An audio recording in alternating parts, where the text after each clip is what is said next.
Last night I spent a few hours farming max difficulty operations in Space Marine 2, the Ruthless tier. And I gotta say, what a trip that was. Here's one of the completion screens from that farming session. In some of these clears, I was pumping out close to 20,000 total damage and walking away with more than 2,500 XP, not to mention all the gold armory data that we were able to secure so that we could ascend our weapons to the highest levels and start working on unlocking the endgame weapon perks for these weapons. In this video, I'm going to be breaking down what worked for us so that hopefully you'll have a bit more confidence going into Ruthless operations with your friends, assuming you have friends. There's a chance you don't have any friends, but maybe that's on purpose. I don't know, but either way, we'll get you prepared for your insurmountable task ahead. Okay, tip number 1 for taking on Ruthless operations. Hey, make sure you have a good team composition. You want to have all your bases covered. You want someone kitted out for ad clearing. You want someone kitted out for boss and extreme enemy damage. And you want someone on support. Honestly, majors are like a real threat in Ruthless tier operations. They've got crazy amounts of HP, and teaming them down is the way to go. Here's what we did for our team composition, okay? I ran Vanguard at level 25. My YouTuber buddy Fallout Plays ran Bulwark at level 22, and our buddy Nerd ran Sniper at level 8. Yeah, level 8 in Ruthless Ops. To be fair, after just a few runs, he was already up to like level 15 pretty easily with all the XP that we were getting. But the idea here is that I would, grapple into big mobs and start using the melted gun and my chain sword to start whittling folks down and clearing the trash mobs. Our sniper would start hitting the majors with sniper headshots to get them finishable for me and the Bulwark. And the Bulwark would go in and soak up aggro and soak up damage, toss down the banner if we needed it. And worst case scenario, our sniper could go invisible to come in and pick us up if we got downed. And a leveled up sniper will actually reapply invisibility to both their teammates and to themselves when they pick up a downed teammate, so that's super handy. So yeah, tip number 1 is to actually have a plan of attack with good team composition, cover all your bases. Tip number 2, take advantage of team perks in your skill trees. There were times when Fallout would get his Bulwark banner back in less than 20 seconds. As a Vanguard, I have a perk that affects the whole team, where finishers will give everybody a considerable chunk of energy to their ability cooldowns. So in these mobs, where you're constantly performing executions on enemies, you're going to be getting a ton of energy back rapidly. Abilities are going to keep you alive. And since I was doing trash mob control with the Melta, I also invested in the perks that grant you big bonuses for killing 10 enemies in rapid succession. That would give me equipment charges, refund ammunition, and more. Tip number 3. Have a plan to deal with the ammo economy. You absolutely have to communicate with your teammates where ammo crates are and where ammo pickups are on the map. Ammo is one of the biggest issues that you'll face on Ruthless.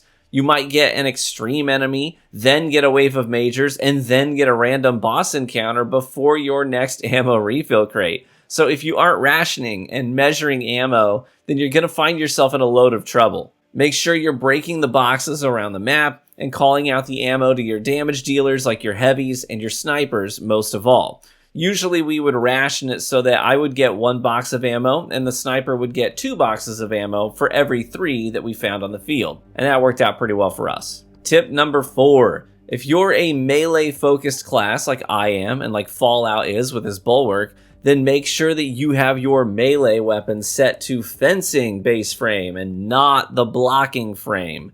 You could get by with balance, but fencing is by far your best option. Listen, these majors and extremes do not go down fast at all. You're going to be in the thick of it, just hammering away with your melee weapon, and during that time, you're going to have to deal with a lot of attacks coming in that you can parry. And if you miss those windows, it can be extremely punishing. So I do highly recommend that you set your melee weapon up for fencing at the armory, at the battle barge, before launching your mission.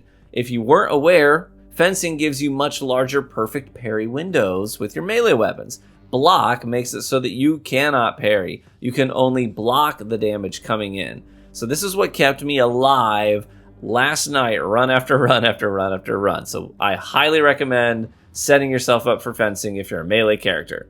Tip number 5, The final room is always a challenge. We were farming the Hive Tyrant operation last night in particular, and the boss fight at the end can be tricky.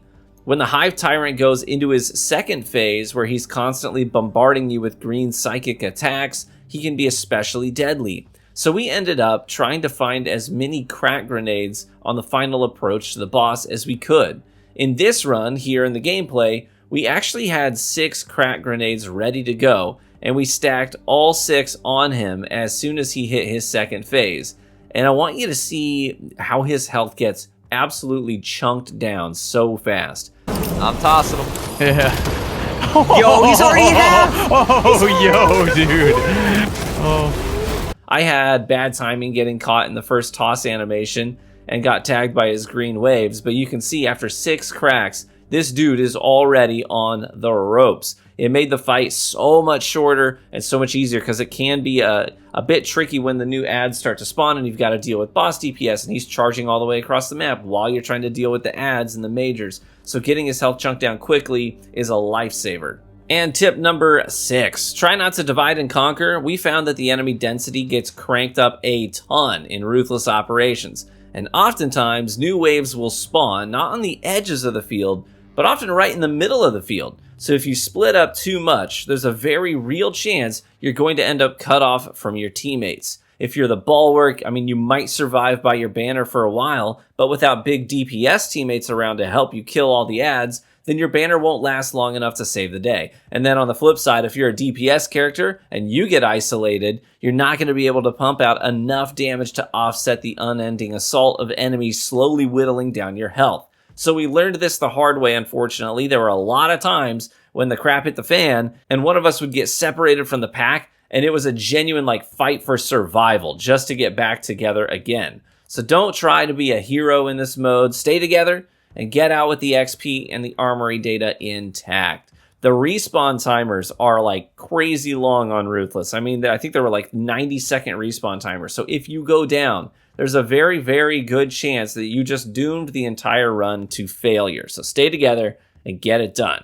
All right, guys. I hope you found those tips helpful, and hopefully you feel a little more confident that after some leveling and build crafting, you'll be able to take on the highest difficulty operations in Space Marines 2.